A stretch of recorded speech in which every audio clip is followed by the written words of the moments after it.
I'm Jim Conroy, and we're in the western part of England, close to Wales.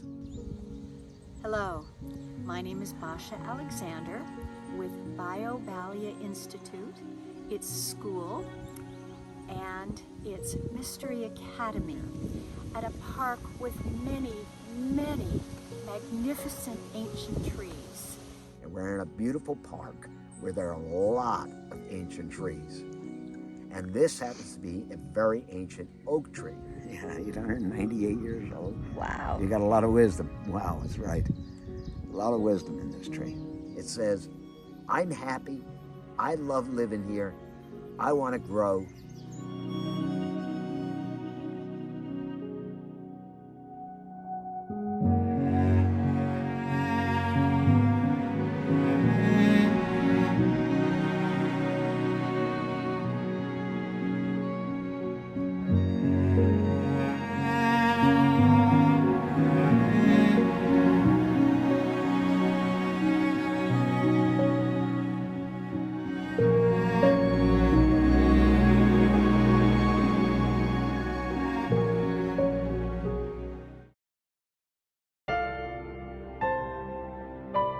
The impression I had when I was working on this tree is I wasn't just working on this tree, but I was working on all the trees in the whole area, because there's lots of trees and lots of ancient trees in this area.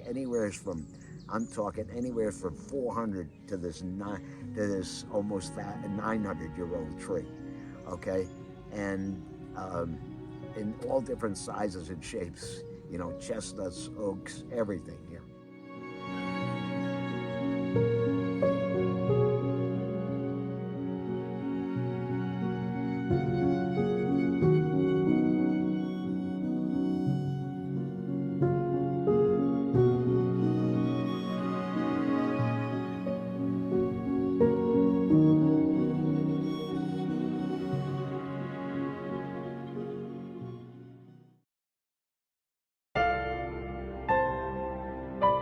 And so I'd like to read its message to you. My life on this hillside has been mostly tranquil. I had many fellow oaks nearby who are now long gone. One of them fell during a storm and broke off one of my main trunks. So I have regrown. In a way, that helped me survive, because as humans roamed through, they thought I was not worth cutting or pollarding. They simply took the part of me that broke off. So at that time, I had roots to spare and the wisdom to grow large again. My root wisdom sustained me, and so my structure altered. No matter, I became massive and strong over the centuries. Occasionally, people passed and paused. Some took a branch or two, but did not harm me. Storms also cost me branches here and there, but I know how to brace for the wind and rain. I have lived in harmony with other organisms. I provide homes and food to countless tiny insects and birds and others. We are a whole, living in balance, rejoicing in physicality.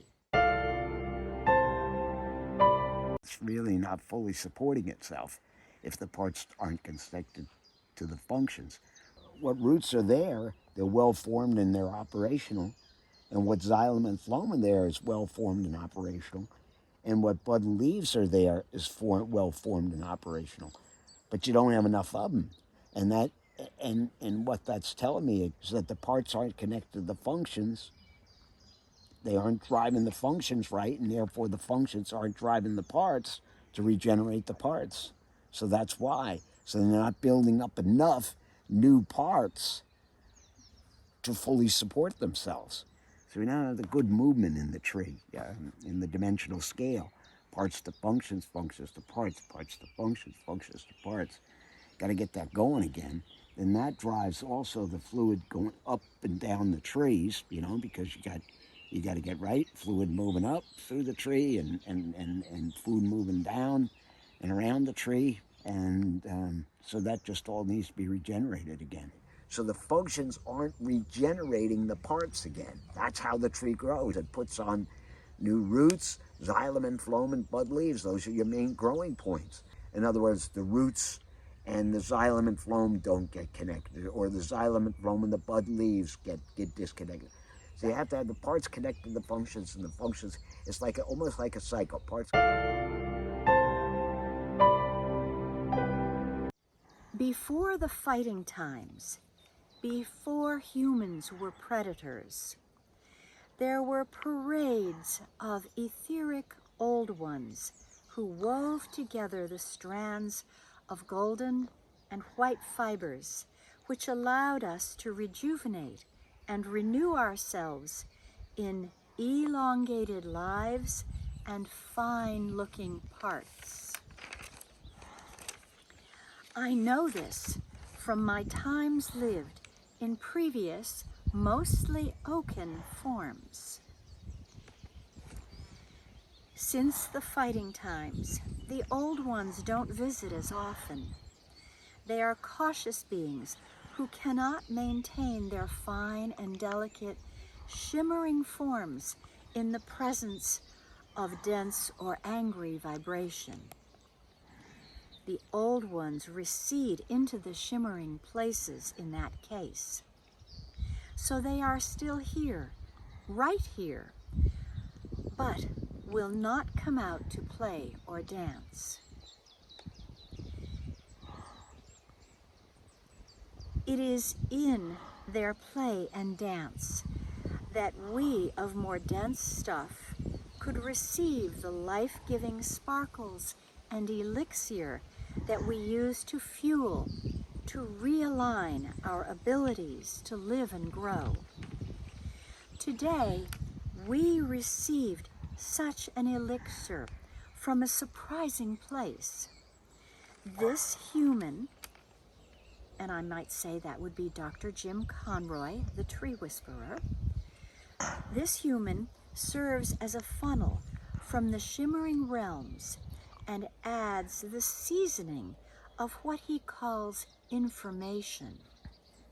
This information tastes different than the strands of golden and white fibers from the old ones, which were rejuvenating.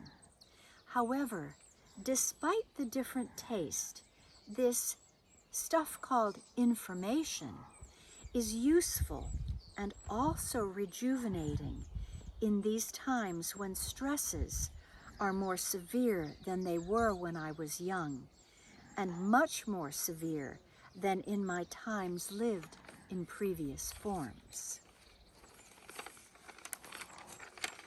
In this form, I have learned much from my fellow beings on this hill. I have learned and applied my own innovations, then expressed my purpose to share my wisdom near and far. In this lifetime of learning from and teaching other trees and beings, I have raised my quality of awareness higher to a place you might consider to be of greater sentience. I am no better than any other being, simply more experienced in living, more knowledgeable of how to live here, on this hill, in these seasons, with so many other beings, and with only occasional interferences from dense humans. I desire to continue my life, to learn more, to teach more, to join with my fellow beings near and far as we rejoice in this physical manifestation. So that's the message that I received from this very wise, very old oak, 898 years old. the trees want to do, as I say, is they just want to grow, be happy, make more food, drive their circulation, get that functionality, parts to functions, functions to parts going, so they can start to grow more again. That's what they want to do.